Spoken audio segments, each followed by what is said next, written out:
కాళ్ళు నొప్పి పడుతున్నా, కాళ్ళు నొక్కు. అక్కడ లొకేషన్ పొద్దున్నే రమ్మని చెప్పి నా కాళ్ళు పట్టుకుంటున్నారు, నువ్వేంటి కాళ్ళు నొక్కమంటున్నావు ఇక్కడ? నువ్వు బయట సెలబ్రిటీ, ఇంట్లో ఇప్పుడు కాదే, వచ్చి ఇగో వచ్చి మొత్తం నొక్కుతాను ఒళ్ళంతా, ప్లీజ్. చూసుకొని నొక్కాలి కదా. కొట్టొద్దే, ఎందుకు కొడదా? వెళ్ళిరా. 5 minutes ఓపిక పట్టి వచ్చేస్తాను. సరే. ఏంటి నెక్స్ట్ ఏంటి? ఆ హీరోయిన్ గురించి సార్, పాప అదే డ్రెస్ సీన్ లో సరిగ్గా కోఆపరేట్ చేయలేదు అమ్మాయి, కొంచెం డ్రెస్సింగ్ అది మంచిగా చూడండి. ఏంటి ఏంటి రేప్ సీన్ అంటున్నారేంటి? రేపు ఏం సీన్ ప్లాన్ చేద్దామని అడుగుతున్నారు, చెప్తున్నా. నాకు తెలిసింది. రేప్ సీన్ రిహార్సల్ అడిగేవాడు కదా నువ్వు.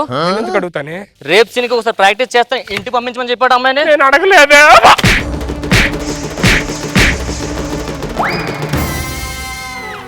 నా రిక్వెస్ట్ అని